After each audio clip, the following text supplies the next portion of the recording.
Last year was rough for everybody. 2020 is definitely going to be going down in history as not the most favorable year, to say the least.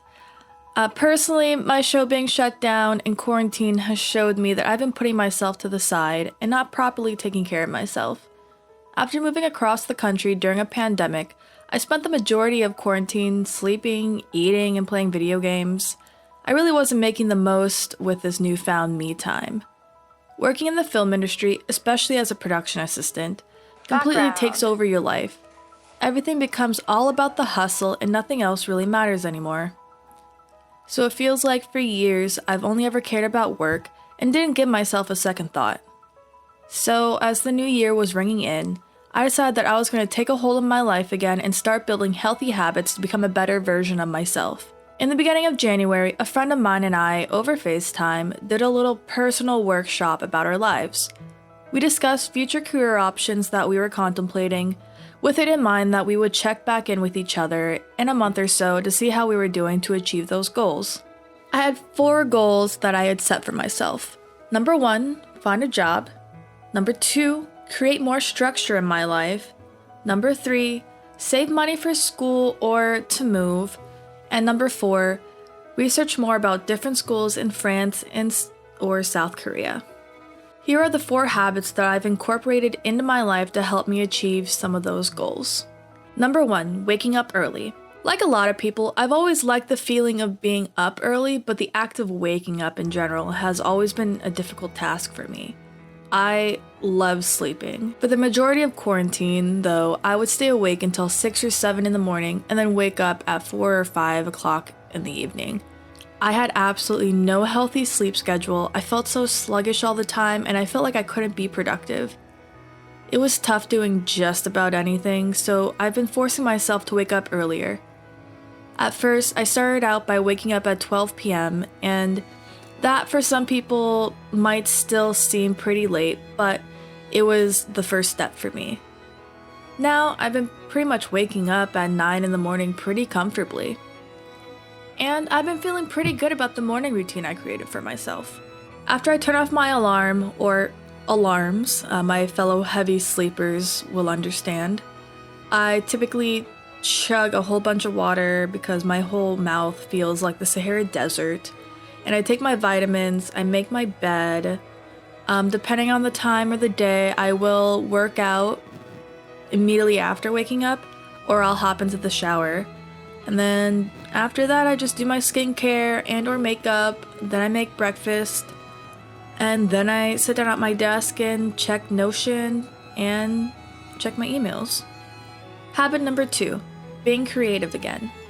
My channel has gone through quite a few changes during its lifetime, from little videos I made during college to making beauty content, to making LA vlogs and videos about working in the film industry, to now just trying to get my life together. I also have struggled with staying consistent with my content. I feel like my issue with posting is the struggle I have with quantity over quality.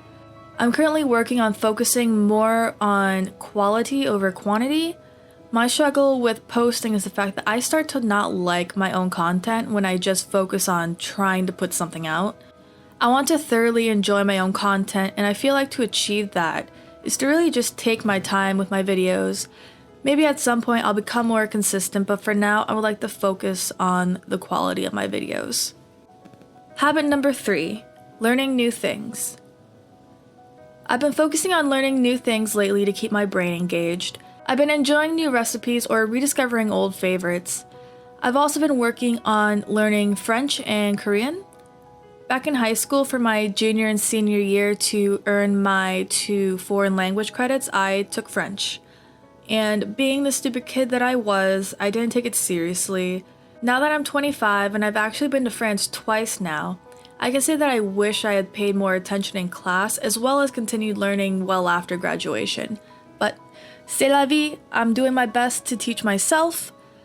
I've also been trying to teach myself Korean. Honestly, I don't know, I'm thinking about actually moving to South Korea for a bit. It's just still up in the air right now. To learn both languages, I've been using a combination of books and apps. I'll be honest, I don't really like the French book that I have, and I'm currently in the market for a new one, so if you have any recommendations, please leave them in the comments below. I recently found out about a website called Talk to Me in Korean. They have a shop full of workbooks for sale, and they also provide free Korean lessons. I have yet to try out Talk to Me in Korean, but when I do, I'll let you guys know my thoughts on it. I've also been using Skillshare. I've just finished the Productivity Masterclass by Ali Abdal. I really enjoyed it. The class is a little less than 2 hours long, and honestly, it's pretty easy to get through, and he explains everything so thoroughly, and it's actually a fairly enjoyable class. Number 4, a new planning system. I used to love bullet journaling, but as of late, I haven't really been feeling it. It's helped me for a couple years, but lately, not so much. I've recently discovered Notion through a Revisign video. I believe that's how you say her channel name.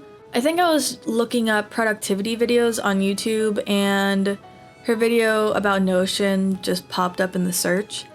And honestly, I've been using Notion ever since. It's been about 5 weeks now, and I've been really enjoying the experience of pretty much doing everything on Notion. I actually typed up and planned this entire video in Notion. Take a shot every time I say Notion. I use Notion in conjunction with Google Calendar, and honestly, I feel really good about the system that I have now. I haven't really made my own template in Notion because they have just so many made by either Notion themselves or other Notion users. At first, it might seem intimidating, but using Notion is actually super easy once you get used to it. There's also a mobile app available, so it's pretty nice to have whatever you're working on your computer, on your phone as well. Personally, I like doing everything on my laptop, but that's just me. I can make a video about my Notion if y'all want. It'll really only be a walkthrough of how I have it set up, so if that's something that you guys are interested in, just let me know down in the comments, and we'll see what happens, my dudes. Anyway, guys, that's it for this video. I hope you guys enjoyed it. If this format is something that you guys enjoy more than, say, like my last few videos, definitely let me know. Thank you guys so much for watching, and I'll see you guys in the next video. So thank you. Goodbye.